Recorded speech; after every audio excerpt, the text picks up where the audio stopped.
je suis de retour. Donc j'ai dit j'allais profiter de cet ensoleillement, cette luminosité pour faire une vidéo tag qui s'appelle Me tuer. J'ai rajouté m'exaspérer parce que j'estime que les réponses, les actions ne vont pas me tuer plus particulièrement, mais elles vont plus m'exaspérer. Donc cela vous permettra de connaître un peu plus sur moi. Donc il y a 8 questions et chaque réponse sera un peu détaillée. Donc la vidéo risque d'être un peu longue, mais vous connaîtrez un peu plus de moi, des expériences que j'ai vécues et tout le reste. Première question, le plat que je déteste le plus, c'est l'épinard, plus particulièrement, et riz blanc et épinard. Pourquoi? J'ai grandi dans une cité quand j'étais au collège, oui, au lycée aussi, mais bon, quand j'étais au collège, cette expérience, ce fait est arrivé quand j'étais au collège. Le dimanche, c'était les grands repas chez tout le monde, dans l'immeuble, et tout le monde connaissait tout le monde. Donc c'est vrai que lorsqu'on passait dans les couloirs, eh bien, on sentait les odeurs. Par exemple, chez telle voisine, il y avait riz et pois rouges. En dessous, c'était gratin. Donc, chaque fois, les parents disaient ah ben, tiens, dimanche prochain, ça me donne une idée, je vais faire tel ou tel repas. Jusque-là, il n'y a pas de problème. Jusqu'au jour, je ne sais pas qui est-ce qui a fait ce plat, si ce plat avait des vertus, je ne sais pas. Riz blanc et épinards est arrivé à la maison. Donc au début, on ne connaît pas. Donc c'est vrai qu'il y a la vinaigrette qui l'accompagne, tout. Donc tu te dis, bon, ben je mange, tu ne connais pas. Et là, tu découvres que finalement, tu n'apprécies pas, tu n'apprécies guère ce plat. Et le lendemain, tu dois le remanger, puisque voilà, c'est le grand repas du dimanche, donc il y a des restes, il faut le manger. Ok. Mais lorsque tu vois qu'une semaine après ou 2 semaines après que ce plat réapparaît, tu te dis, wow, wow, wow, il y a un problème. Et là, tu commences à dire, ouais, mais j'aime pas. Et là, on te fait comprendre, excuse-moi, c'est ce qu'il y a à manger, tu manges. Ok, bon, je ne vais pas t'énerver. Donc, tu manges, mais tu n'aimes pas et vraiment, ça te bouleverse. Et un mercredi, lasse de manger ce plat, mais vraiment dégoûtée, je me dis, j'ai faim. Le mercredi, je crois que j'avais EPS, donc tu es bien HS en fait, et tu crèves la dalle, donc il faut que tu manges. Et ce qui est à la maison. Donc j'ai conditionné mon cerveau à se dire qu'il aime le riz blanc et épinards, sincèrement. Je me suis assise, j'avais pas cours l'après-midi, j'ai mangé le plat, j'ai même triplé, j'ai doublé, j'ai triplé, j'ai dit waouh, ce plat est super bon, mais pourquoi? C'est moi qui avais mal, voilà quoi, mais le plat est bon, oh là là, le plat est vraiment, je vous assure, j'ai triplé tellement que j'ai trouvé le riz blanc et épinards délicieux. Donc je me suis dit, bon, ben, ouais, il n'y a pas de problème en fait. Donc, excusez-moi, il y a un problème sur mon enregistrement. Et jusqu'au jeudi matin, où j'ai vomi tout le plat de riz et épinards à 4 heures. Mais tout, mais vraiment tout.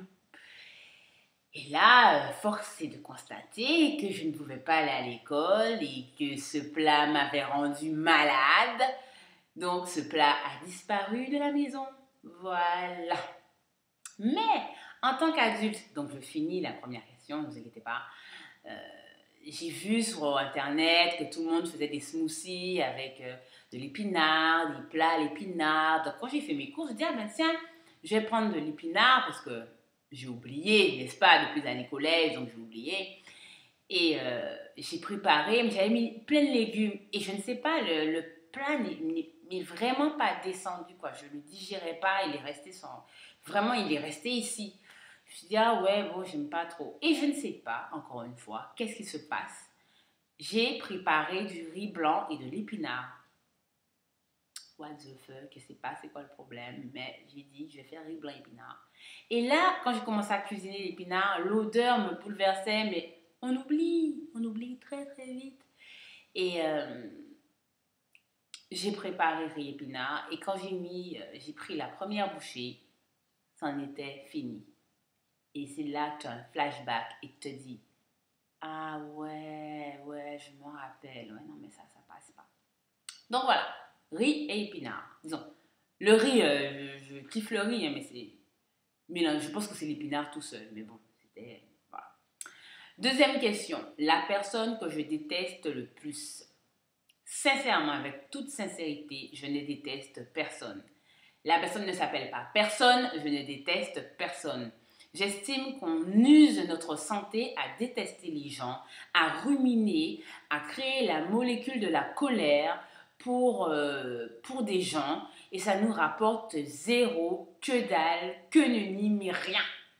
Franchement, on réfléchit sur cette personne, on pense à cette personne, on est dégoûté, on a limite de la haine et ça rapporte quoi? On ne gagne rien. Par expérience, on ne gagne rien à détester les gens.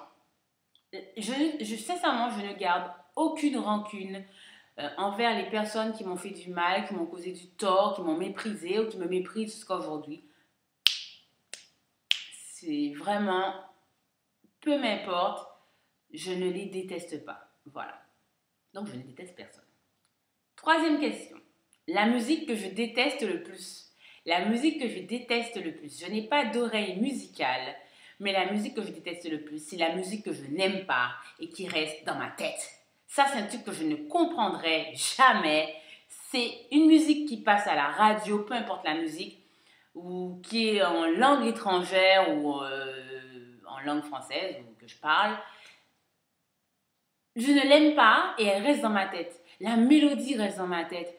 Je la chantonne, je connais les paroles par cœur, mais vraiment par cœur, peu importe la langue, je la connais par cœur. Alors que je la déteste et je veux qu'elle sorte de ma tête. Je ne comprends pas pourquoi. Alors que celle que j'apprécie, je dis, ouais, mais attends, la musique, elle dit ça, attends, je connais pas les paroles. Même une musique française, hein, c'est pour vous dire que je ne me rappelle même pas des paroles, mais celle que je déteste, c'est celle qui va passer dans ta tête ou qui va passer comme par hasard le plus à la radio. Voilà, c'est la musique que je déteste le plus, c'est celle que je n'aime pas. Voilà, c'est celle qui reste dans ma tête. Quatrième question, la situation que je déteste le plus, c'est les conflits naissants. Je vous explique. Les conflits naissants, c'est vous avez un conflit avec une copine, une amie ou un collègue ou votre responsable et vous devez mettre les choses au point, au clair. Eh bien, bon, face à face, hein, vraiment, c'est pas par texto ou tout le reste, par téléphone, c'est vraiment face à face. Et rien qu'à l'idée d'arriver à cet instant T, je suis en sueur, j'ai une montée d'angoisse, je ne sais pas pourquoi. Par contre, c'est clair qu'à l'instant T où je vais parler à cette personne-là, mon débit va sortir, mais c'est avant. Vraiment, je crise, je n'aime pas ces situations de conflit. Ou sinon, un exemple professionnel, mes responsables, il faut que j'aille leur parler. Je fais, ouais, la boss, ouais, mais c'est pas normal, moi je vais leur dire et tout. Ben oui, mais j'ai peur, vraiment j'ai peur. Parce que surtout si ce sont des nouveaux responsables, je ne connais pas comment ils agissent, s'ils sont des responsables très mauvais, très méchants, je ne sais pas. Je n'ai pas envie de briser ma carrière professionnelle. Donc là, j'arrive vraiment à pas de loup, j'angoisse, je transpire. Limite, des fois, j'ai du mal à articuler les premiers mots. Je dis bien les premiers mots, c'est pas je parle dans toute la conversation, je fais ouais, mais c'est pas ça. C'est vraiment les premiers mots et après, ça passe. Mais vraiment, les conflits, j'aime pas. Personne n'aime les conflits, mais c'est une situation où je n'aime pas me retrouver. Sinon, cinquième question, l'odeur que je déteste le plus, l'odeur que je déteste le plus, c'est l'épinard, hein, voyons. Sinon, j'ai découvert que j'ai un souci olfactif, c'est les parfums. Je ne supporte pas les odeurs de parfum. Ça veut dire que je peux aimer, apprécier un parfum terriblement aujourd'hui et dans une semaine, il me fasse vomir. Je ne sais pas d'où ce souci est né. Mais un exemple, j'ai une amie ou un ami qui porte un parfum, je vais limite renifler cette personne matin, midi, soir, ah, tu sens bon, tu sens bon, tu sens bon, je kiffe ce parfum, ah non, tu peux le mettre tous les jours. Une semaine après ou 2 semaines après, je dis, mais t'as mis quoi sur toi? Ça pue, non mais vraiment, c'est dégueulasse. C'est quoi le nom de ton parfum? Mais vraiment, tu peux le jeter. Hein. Et là, la personne me regarde et me fait, mais tu te fous de moi là? Je dis, non, mais sincèrement, ça pue.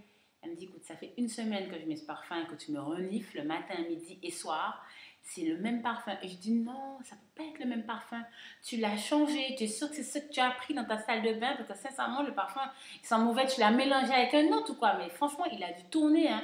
Vérifie bien ton parfum. Hein. Donc, c'est ça. Il m'est arrivé d'acheter des parfums à 100 euros. C'est pas pour faire style. Hein. Des parfums chers. Pourtant, j'avais essayé l'échantillon. Il m'allait parfaitement bien. Je l'achète, j'arrive chez moi, je le mets 2-3 jours et c'est fini. Donc c'est ça qu'il me faut 2 ou 3 parfums chez moi. Là aujourd'hui j'en ai 5, c'est pas pour me vanter. Mais sincèrement j'ai un gros souci avec ça. C'est-à-dire que je vais mettre le parfum lundi, mardi, mercredi je peux plus le mettre. C'est pas je fais style je le mets plus parce que ouais, mais vraiment je peux plus le mettre parce qu'il me bouleverse. Scientifiquement parlant, il me bouleverse. Voilà. Le comportement, sixième question, le comportement que je déteste le plus. Alors là, je vais vous raconter une anecdote qui m'est restée à travers de la gorge jusqu'à aujourd'hui. C'est une anecdote qui s'est passée durant mes années lycée. J'étais à l'internat. Donc, durant mes années lycée, j'étais à l'internat, mais notre lycée où on étudiait, c'était un autre en fait. Donc, on devait prendre le bus pour y aller. On dormait là. Et le mercredi après-midi, entre camarades de classe, j'avais une copine de chambre, on s'achetait des glaces, il y avait une sorte de boutique qui venait d'ouvrir, qui vendait des glaces locales et tout, machin. On disait, ouais, pourquoi pas, et tout. Et un mercredi après-midi, nous étions en salle d'études, et elle me dit, ouais, ça te dirait de manger une glace cet après-midi, j'ai envie de manger une glace. Et là, je lui dis, non. Et elle insiste. Donc, t'as pas de sous, tu vois, tu te dis, tu veux faire la fière, style, ouais, t'as de l'argent, bon, ben, pourquoi pas. Tu te dis, ouais, y a pas de problème. Elle me dit, quel parfum tu veux, quel parfum de glace que tu veux. Et là, je lui dis, sincèrement, prends tous les parfums que tu veux, sauf le parfum à la maracuja. Alors, maracuja, c'est fruit de la passion.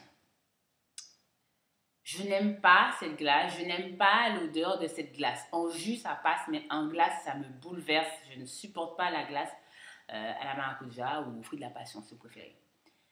Elle me fait, ah ouais, c'est vrai, elle le sait. Elle me dit, oui, je sais que tu n'aimes pas cette glace, t'inquiète pas, je ne vais pas la prendre et tout. Je dis, ok. Donc, je la vois s'en aller et limite, tu commences à réfléchir, on est mercredi, il va falloir que tu ailles en cours à pied ou que tu retournes à pied. Et puis vendredi, donc ok, parce que tu gardes tes sous, voilà. Donc tu te dis, ouais, bon, ok, bon, c'est pas grave, il fait beau, 17h, ça va le faire. J'irai avec un camarade de classe qui le fait à pied, donc je l'accompagnerai. Et là, elle arrive avec le pot de glace, parfum, maracuja.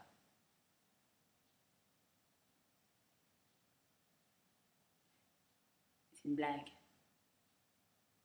Donc je me dis, il n'y avait pas de glace. Pour moi, elle a pris la glace à la maracuja, excusez-moi, fruit de la passion, pour un autre camarade et elle va me remettre ma pièce.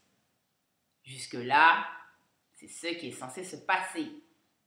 Et là, elle me sort, oui, mais il n'y avait pas d'autre parfum.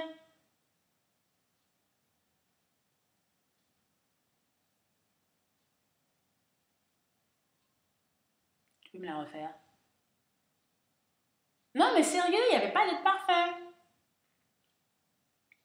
Je n'aime pas la glace à la maracuja. Ouais, mais bon, c'est ma dernière pièce. Et là, je me suis emportée. Ça m'a énervée. Je lui dis, allez, mange la glace, mange-la, j'en veux pas. Et voilà, ça m'a énervée. Et elle a mangé sa glace, bien sûr, avec ma thune. Donc, sincèrement, ce sont toutes ces personnes à qui on dit de faire ça et qui font le contraire.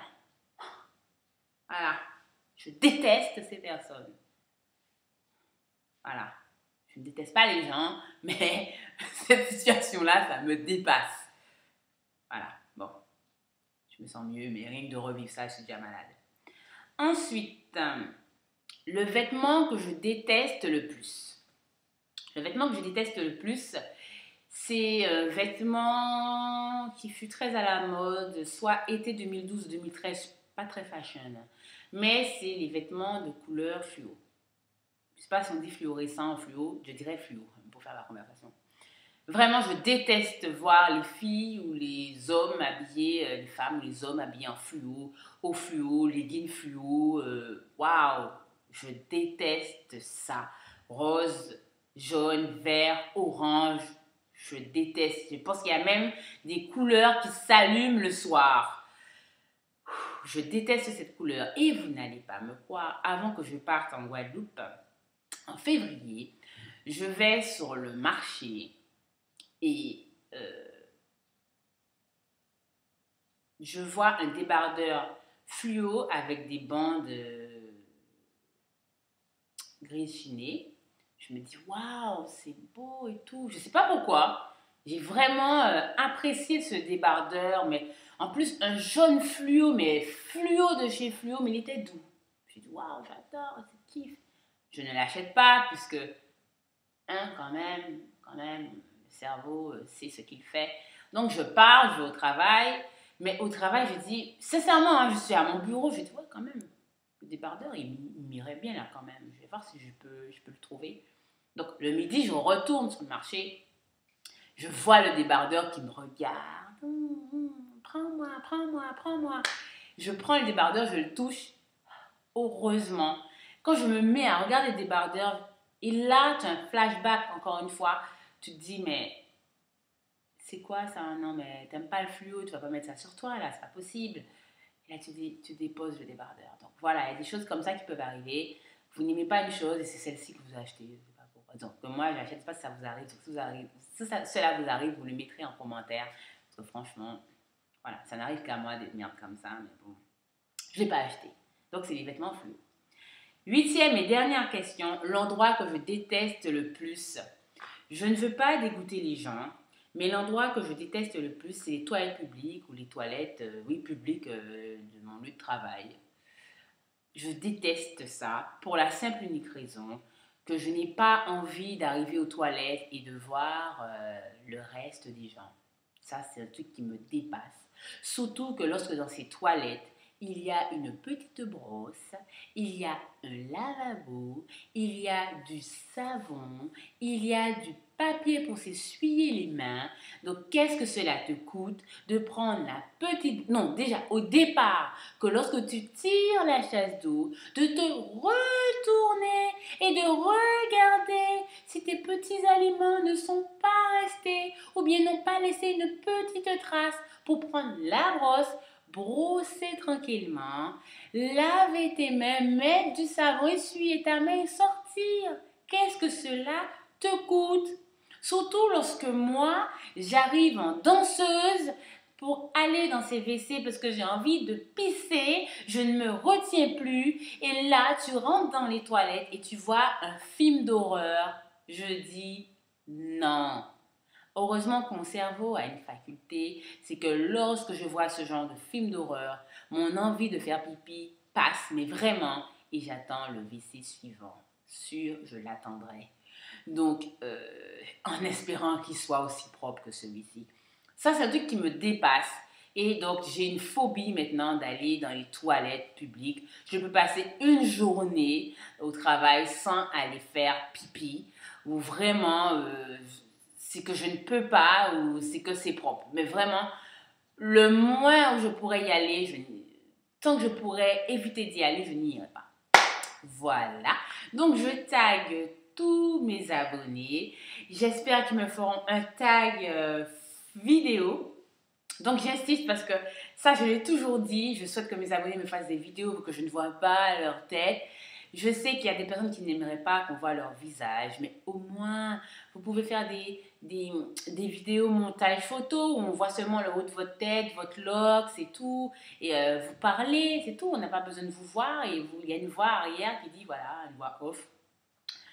Ça ne coûte rien, j'estime quand même que vous pouvez le faire. Il y a ceux qui disent oui, j'ai pas de caméra, ben, vous pouvez le faire avec un téléphone. Maintenant, tous les téléphones, maintenant, ils ont des caméras. Même si la qualité est moindre, mais si vous prenez des photos, ben, en photo, c'est plus joli. Vous prenez votre appareil photo et vous mettez des photos, faites des montages, vous écrivez. voilà, moi, j'ai pas d'outils vidéo high-tech. Et franchement, voilà, vous voyez mes vidéos, vous voyez mes trucs. Donc voilà, je tag tout le monde. Si parmi les 8 questions, il y a des choses qui vous sont arrivées, vous pouvez les mettre en commentaire. Si les choses qui me sont arrivées, vous sont arrivées, vous mettez, ben, moi aussi, vous mettez des pouces, des moins, voilà. Je vous fais de gros bisous et j'espère que cette vidéo tag vous aura permis de me connaître un peu plus.